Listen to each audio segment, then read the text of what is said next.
Sean Payton had one of the worst weeks any NFL coach has ever had, but what started as a heartbreaking loss in the AFC Championship has now spiraled into something much, much worse. The man fired his offensive coordinator of 15 years for a play call that he himself admitted that he made. He went on national TV and started revealing his franchise QB's private medical history. And Bo Nix clapped back and told Sean Payton that he doesn't even know what he's talking about. This is the type of dysfunction that tears teams apart. What makes this even crazier is the Denver Broncos were one game away from the Super Bowl.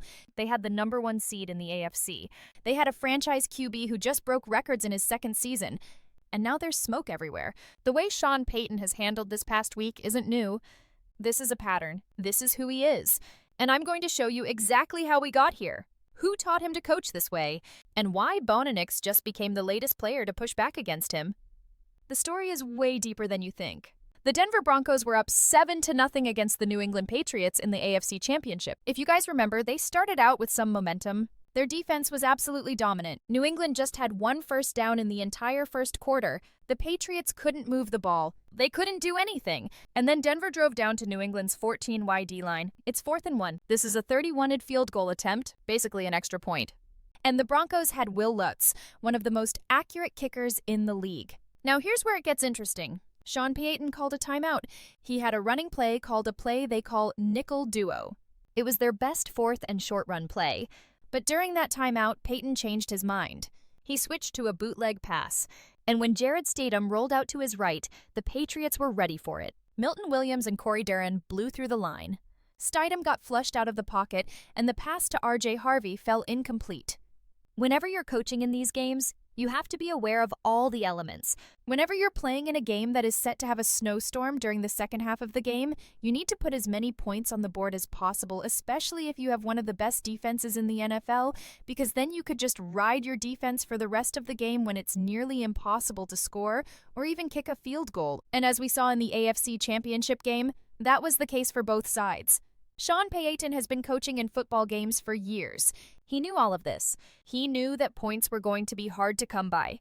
He knew that his defense was playing out of their minds. And he had a backup quarterback in Jarrett Stidham who hadn't thrown an NFL pass in over 2 years. And instead of taking the 3 points to go up 10-0, he got greedy.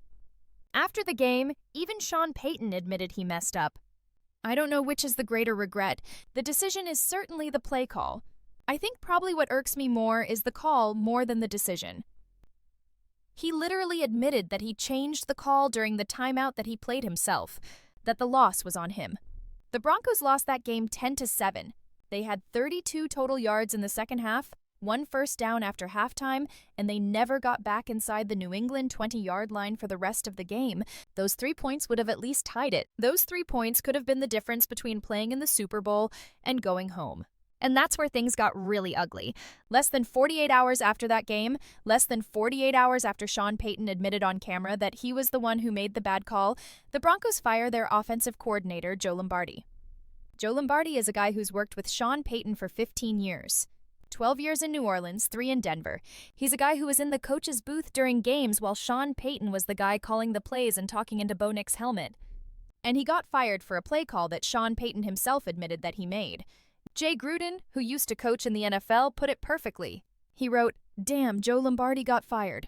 OC at Broncos, tough business. Lost in the AFC Championship with a backup QB. Guess he made the call on 4th and 2 not to kick the field goal."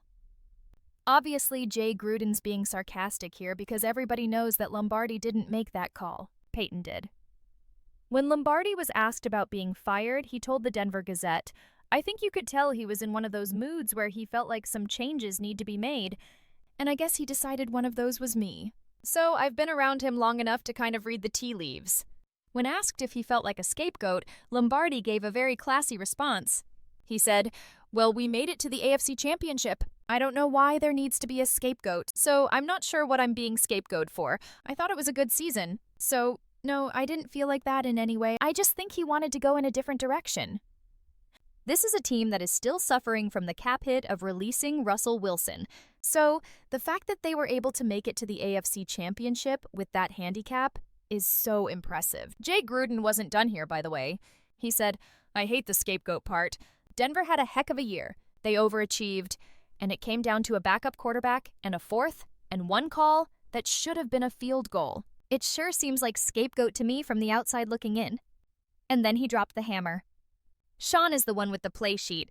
He's the one putting the plays together and putting the game plan together. I don't think any coach should be fired when they go to the AFC Championship game with a backup quarterback and they lose by 3 points based on a decision that the head coach made. Now, some people think that Payton fired Lombardi to keep Davis Webb from leaving. Webb is the passing game coordinator and the quarterback's coach, and he was getting head coaching interviews from other teams. By firing Lombardi and promoting Webb to offensive coordinator, Payton can block Webb from leaving for a lateral move, but even if that is true, it doesn't change the optics. It doesn't change the fact that Payton blamed his friend of 15 years for something that he did.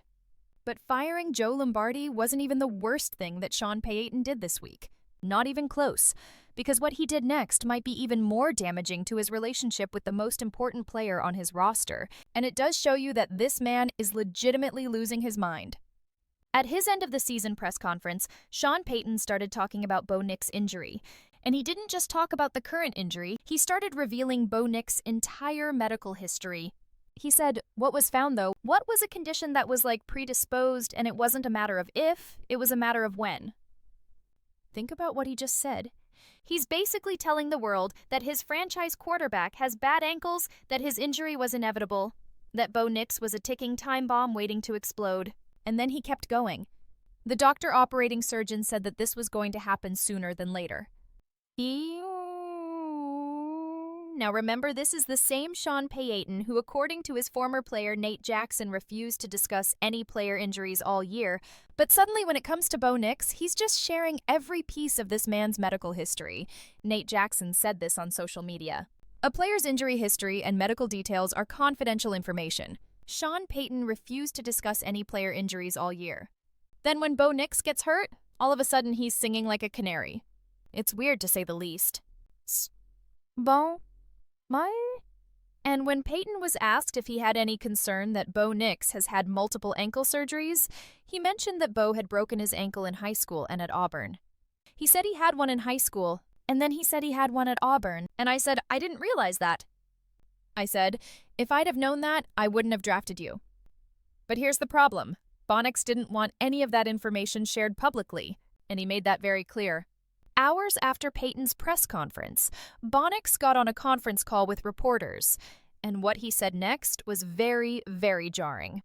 I mean, I don't think he really should share how many surgeries I've had in the past, to be honest with you, but, he doesn't really even know that. Bo Nix publicly said that his head coach was talking about things he doesn't even know, and he wasn't done. He directly contradicted everything Payton said about his ankle. Nix said that there was nothing predisposed, nothing that was there originally that might have gotten confused. Just a simple step with my foot up in the air. My body weight came down on it, sort of got it twisted up. It could have been a worse landing, but I think all that force went into the only place it could. So now we have a situation where the head coach is saying one thing about the quarterback's injury, and the quarterback is publicly saying, dude, that's not true. What the hell are you talking about? This is not good. It's not good at all. Some people have a theory that Sean Payton is doing this because he knows he messed up. He knows that fourth down call might have cost his team a Super Bowl. And instead of owning it, he's doing everything in his power to change the conversation. Think about it. What are we talking about right now? Are we talking about the fourth down call? Are we talking about how Sean Payton had the #1 seed, the best defense in football, and a 7-0 lead, and he got greedy? No. We're talking about Joe Lombardi getting fired. We're talking about Bo Nix' medical records. We're talking about the drama between the coach and the quarterback. It's the oldest trick in the book, guys. Whenever you mess up, you create a distraction. You start a fire somewhere else so people stop looking at your fire. And that's exactly what Sean Payton has done. By firing Lombardi and by going public with Nix's medical history, he shifted the entire conversation away from his own mistake. And here's the thing, this isn't the first time Sean Payton has done something like this. This is a pattern of behavior that goes back decades because Sean Payton learned how to coach from one man, and that man was Bill Parcells. Here's what's really interesting, and Broncos fans, you're not going to like this. Everything that Sean Payton is doing right now to Bo Nix, he's already done it to Russell Wilson. And I mean everything. The sideline confrontations, the public undermining, the manipulation around injuries and medical information. This is a pattern. This is the Sean Payton playbook. And once you see it, you can't really unsee it. Let's go back to December 2023. The Broncos are playing the Lions and getting destroyed 42-17. Sean Payton is caught on camera screaming directly in Russell Wilson's face on the sideline. The clip went viral. Everyone wanted to know what happened. And when reporters asked Sean Payton about it after the game, he said, "Listen, what I talk with Russell about, it's none of your business." Does that sound familiar? That's the same dismissive, arrogant attitude that we're seeing right now in the Bo Nix situation. Payton doesn't think he has to answer to anybody. He doesn't think he owes anyone an explanation. But here's where it gets uglier. A few weeks after that sideline incident, the Broncos were 7-8 and coming off of a loss to the Patriots, and Sean Payton benched Russell Wilson for the final 2 games of the season. He said it was for football reasons. He said he wanted to give the offense a spark by starting Jared Stidham. But Russell Wilson told a completely different story. Wilson came out and said that the Broncos had approached him during the bye week, right after they beat the Chiefs, and told him that if he didn't agree to waive the injury guarantee in his contract, they would bench him for the remaining 9 games of the season. Wilson said, "They came up to me during the bye week and told me that if I didn't change my contract, my injury guarantee, then I'd be benched for the rest of the year." Think about what this means. The Broncos were using Wilson's health as leverage. They were saying, "Give up your injury protection or we won't let you play." And when Wilson refused, when he said, "I wasn't going to take away injury guarantees. This game is such a physical game. I've played 12 years and that matters to me," they benched him anyway. The NFLPA even got involved because threatening to bench a player over contract negotiations is a violation of the CBA. Now look at what's happening with Bo Nix. Sean Payton goes on national TV and starts talking about Bo Nix's medical history. He reveals that Nix had ankle surgeries in high school and at Auburn. He says Nix was predisposed to this injury. He's essentially telling the world that his franchise quarterback has chronic ankle problems. And Bo Nix comes out and says, "I don't think he really should share how many surgeries I've had in the past. He doesn't even really know that." Do you see the pattern here? With Wilson, Payton used medical information as a weapon to try to force a contract change. And with Bo Nix, Payton is revealing medical information publicly after a devastating loss. Both times, it feels like Payton is using his quarterback's health against him. And it didn't even stop there with Wilson. Even after Wilson left Denver, even after he went to Pittsburgh and then the Giants, Sean Payton couldn't let it go. This past October, after the Broncos beat the Giants, Payton told reporters, "I was talking to John Marin not too long ago, and I said we were hoping that change would have happened long after our game." He was basically saying that he wanted to play against Wilson because he thought he could beat him. And Russell Wilson fired back on social media writing, "Classless but not surprised. Didn't realize that you're still bounty hunting 15+ years later through the media." If you want to understand where this behavior comes from, you have to go back to the man who taught Sean Payton how to coach, Bill Parcells. Payton worked under Parcells with the Cowboys and learned everything about coaching from him. Parcells had a very specific coaching style. He would push players. He would get in their faces. He would say things publicly that most coaches would never dream of saying. The most famous example happened in 1996 with the late Terry Glenn. Glenn was a rookie wide receiver for the Patriots. He got hurt in training camp with a hamstring injury, and when reporters asked Parcells about Glenn's condition, do you know what he said? He said, "She's making progress." He called Terry Glenn a she in front of the media. Could you imagine saying that today? But the real reason he was saying this was because he thought that Glenn wasn't tough enough. Patriots owner, Robert Kraft, had to come out and publicly rebuke Parcells for the comment. Kraft's wife called it disgraceful, but that was Parcells. That was how he operated, and that's the coaching tree that Sean Payton comes from. The difference is the game has changed. Players today have a lot more power than they did in 1996. They have social media, they have platforms. They can speak directly to fans without going through the media, and they're not afraid to use them. Russell Wilson called Payton classless on Twitter. Bo Nix went on a conference call and publicly contradicted his head coach. These players are pushing back in ways that players in the Parcells era never could.